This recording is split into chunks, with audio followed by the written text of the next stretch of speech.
হ্যাঁ everyone, welcome to my new blog. আমি তহমিনা, আর আমরা যাচ্ছি কলকাতা টু সিটং। আগের পার্টে আমরা দেখেছিলাম শিলিগুড়ি পৌঁছে গেছি। এখন আমরা শিলিগুড়ি থেকে অলরেডি পাহাড়ে ওঠা শুরু করে দিয়েছি। আমরা এখন কার্শিয়াং হয়ে সিটংয়ের দিকে যাব।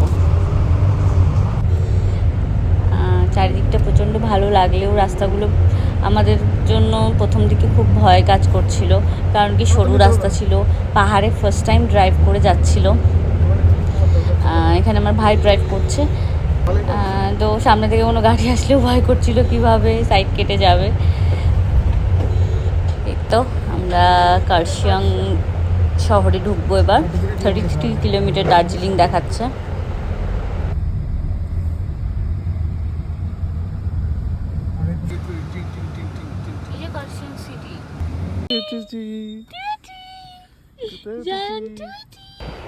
আমরা যে রাস্তা দিয়ে উঠলাম, পুরো রাস্তাটাতেই দেখলাম যে ডান দিকে টয় ট্রেনের পুরো লাইন করা আছে।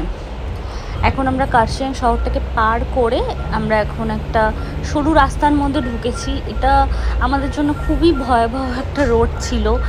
এতটাই রোডটা খারাপ ছিল আর এতটাই সরু ছিল, প্রথম দিকে প্রচণ্ড ভয় করছিল, গাড়ির চাকা স্লিপ করছিল। আশেপাশেও কোনো গাড়ি ছিল না। প্রথম দিকে তো আমরা প্রচণ্ড ভয় পেয়ে গেছিলাম, ভাবলাম ফিরে যায় হয়তো। খুবই অফবিট। এই রোড কেমন? মোটরসাইকেল নিয়ে আসবো, ডান দিকে চেপে চল।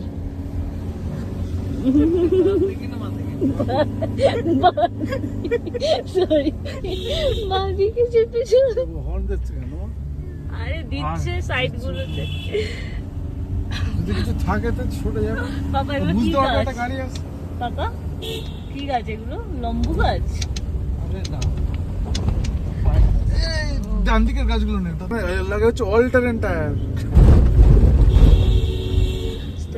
সাইড সাইড দিকে। আরে আরইপি হর্ন মারছে।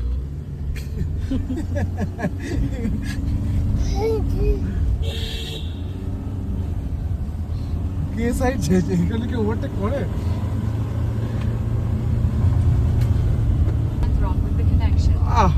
এখানে দাঁড়াতে ইচ্ছা করছে বিশাল। আরে এই তো এত জায়গা চলে যাবে একটা টুকু। এটা যে কি অন হচ্ছে আমি বুঝতে পারছি না, কিন্তু কাজে দিচ্ছে মনে হচ্ছে। আমার ম্যানুয়াল ইটিওসি ভালো।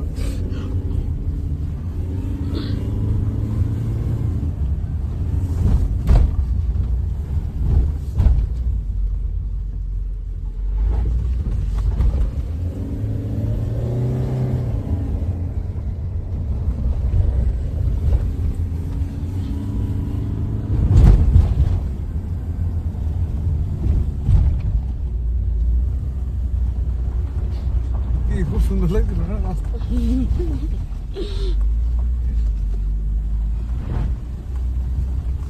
ডেঞ্জারাস। এটা ছেড়ে যাবে, অফরোড টফরোড সব আছে।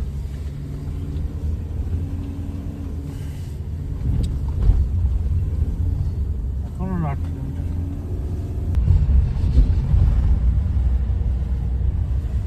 না আমি জুম করে দেখলাম কোথায় যেতে দিচ্ছে।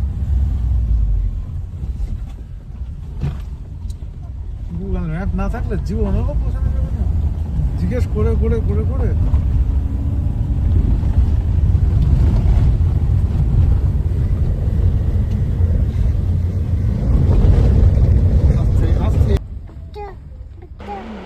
এবার আমরা যে রোডের উপর দিয়ে যাচ্ছিলাম, এটাও একটা জঙ্গলের মধ্যে দিয়ে। তো এখানে দেখলাম কয়েকটা বোর্ড টাঙানো আছে গভর্নমেন্টের, ডোন্ট স্টপ ইউর কার। চিতা দেখা যায় আর কি এখানে। তো আমরা লোকাল একজনকে জিজ্ঞেস করলাম, তো বললো হ্যাঁ রাতের দিকে এটা ডেঞ্জারাস হতে পারে এই জায়গাটা। চুপচাপ বসে আছে, মানে অবাক হয়ে। কোথায় আসলাম? পুতু কি হয়েছে আমার শোনা? অবাক হয়ে গেছে।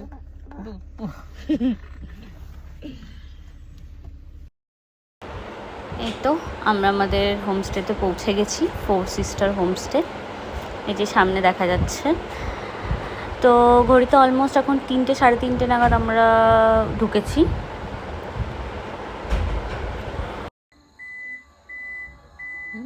পাপা কোথায় মাম্মা? কোথায়? পাপা কোথায় তোমার?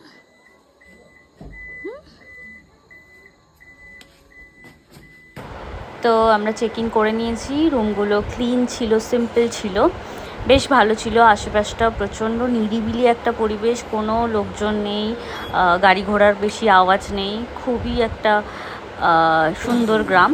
তো আমরা ফ্রেশ হয়ে লাঞ্চ করতে চলে এসেছি। এখানেও ঘরোয়া খাবার, সিম্পল ডাল, আলু ভর্তা, ডিম, সবজি এরকম।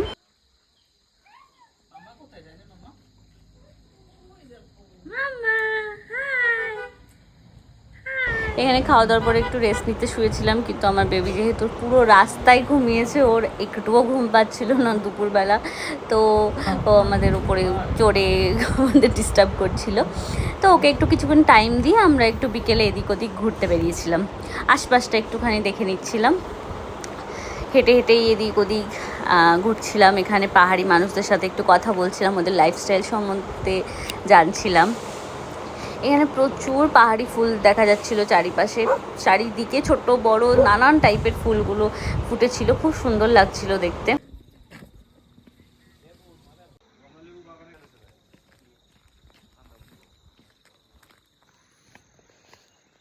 দেন হাত ধরো, মামার হাত ধরো।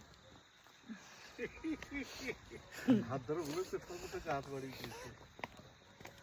এই যে ফুলগুলো ফুটে আছে নানান ধরনের, নানান কালারের, খুব সুন্দর। একটারও নাম জানি না, কিন্তু খুব সুন্দর লাগছিল দেখতে। এইখানে ওদের একটা হেলথ সেন্টার আছে, যেহেতু ওদের হসপিটাল কার্শিয়াং পর্যন্ত যেতে হয়, তো ইনিশিয়ালি কোনো হেলথ চেক আপ করতে হলে এরা এখানে আসে। এগুলো ওদের সাথে কথা বলে আমরা জানছিলাম আশেপাশে কীভাবে ওরা বাজার করে, কীভাবে ওরা হেলথ চেক আপ করে, পড়াশোনা এসব সম্বন্ধে ওদের সাথে কথা বলছিলাম। ওরা খুবই ফ্রেন্ডলি। উঠতে কেমন লাগছে? জানে কষ্ট হচ্ছে, উঠতে কষ্ট হচ্ছে জানে মাম্মা, জানে কষ্ট হচ্ছে, উঠতে হচ্ছে না না,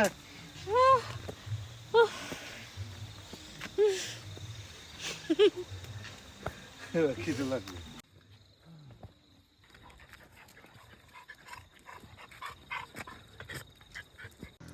বিকেলবেলা ওরা পেঁয়াজের পকোড়া দিয়েছিল আর দুধ চা দিয়েছিল, ওগুলি খেতে খেতে আমরা চারিপাশটা দেখছিলাম। যেহেতু এখানে রাত্রেবেলা আর কোথাও বেরোনোর ছিল না, তো হোমস্টেতেই বসে আমরা পুরো পরিবেশটা এনজয় করছিলাম।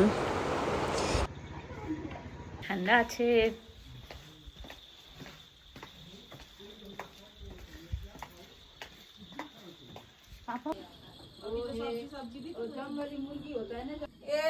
होइन म त ढिलो ढिलो जान्थेँ बिहान त, बिहान नै त जान्दिनँ। तपाईँहरू कति बेला जान्छ?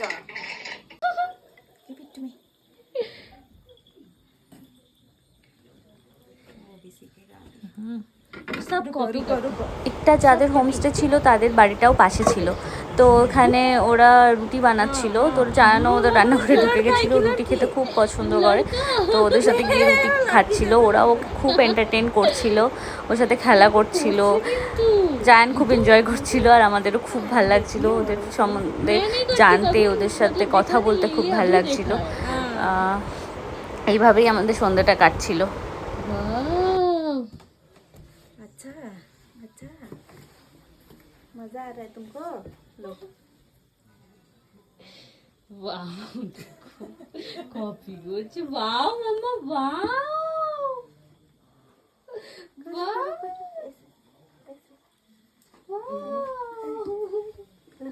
पकड़ो इसको, पकड़ो।